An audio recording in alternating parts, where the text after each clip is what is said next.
ನಮಸ್ಕಾರ ರೀ, ನೀವು ನೋಡಾಕತ್ತೀರಿ KK2 ನ್ಯೂಸ್. ನಾನು ಶ್ರೀನಿಧಿ. ಬಿಜಾಪುರ ನಾನು ಔಚಕ್ಕಾಗಿ ಇದು ಕಾರಾಗೃಹ ಇದೆ, ಅದು ನೋಡೋಕ್ಕೆ ಬಂದಿದ್ದೇನೆ.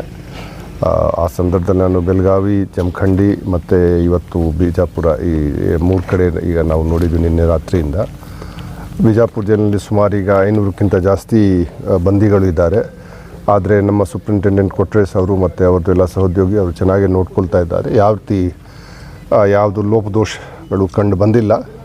ಅಲ್ಲಿ ಜಾಗದ ಕೊರತೆ ಇದೆ. ಈಗ ಹೊಸ ಇದು ಕಾರಾಗೃಹ ಕಟ್ಟಿದ್ದಾರೆ, ಸುಮಾರು 60 ಕೋಟಿ ವೆಚ್ಚದಲ್ಲಿ ಇದು ಕಟ್ಟಿದ್ದಾರೆ. ಈಗ ನಾವು ಇಲ್ಲಿ ಶಿಫ್ಟ್ ಮಾಡಬೇಕು. ಅದೇ ನೀರಿಂದು ಕೊರತೆ, ಇದು ಸೌಲಭ್ಯ ಇನ್ನೂ ಇದು ಒದಗಿಸ್ಕೊಟ್ಟಿಲ್ಲ ಇಲ್ಲಿ.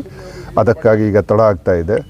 ಇಲ್ಲಿ ನಾವು ಅವರು ಕರ್ನಾಟಕ ಅರ್ಬನ್ ವಾಟರ್ ಸಪ್ಲೈ ಡಿಪಾರ್ಟ್ಮೆಂಟ್ನವರು ಎಲ್ಲ ಬಂದಿದ್ದಾರೆ. ಅವರಿಗೆ ನಾವು ಹೇಳಿದ್ದೇನೆ ಆದಷ್ಟು ಬೇಗನೆ ಅದು ನೀರಿನ ಸಪ್ಲೈ ಕೊಡಬೇಕು. ಅದೆಲ್ಲ ಆಗಿದ ನಂತರ ಮತ್ತು ನಾವು ಇಲ್ಲೆಲ್ಲ CCTV ಕ್ಯಾಮ್ರಾ ಎಲ್ಲ ನಾವು ಅಳವಡಿಕೆ ನಾವು ಮಾಡ್ತೀವಿ. ಇದು ಎಲ್ಲ ಆಗಿದ ನಂತರ ಮತ್ತು ಅಲ್ಲಿಂದ ಕಾರಾಗೃಹ ಏನಿದೆ ಸ್ಥಾನಾಂತರ ನಾವು ಮಾಡ್ತೀವಿ. ಈ ಜೈಲಿನಲ್ಲಿ ಎಷ್ಟು ಕೈದಿಗಳು ಕೆಪಾಸಿಟಿ? 7.5 ಜನ, 750 ಸುಮಾರು ಜನ ಇಲ್ಲಿ ಇರ್ಬೋದು.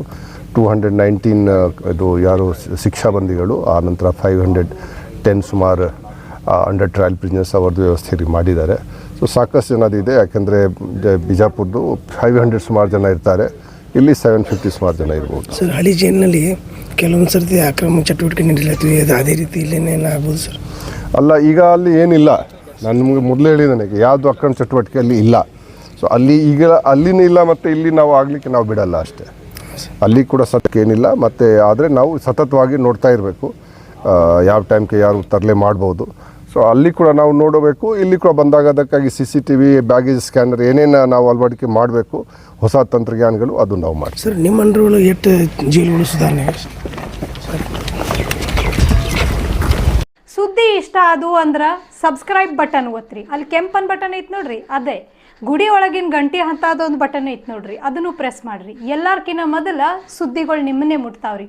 ಚಲೋ ಅಲ್ಲೇನ್ರಿ? ನಿಮ್ಮ ಬಳಗದಾಗ ಎಲ್ಲರಿಗೂ ಕಳಿಸ್ತೀರ, ಹೌದಲ್ರಿ? ಧನ್ಯವಾದಗಳು.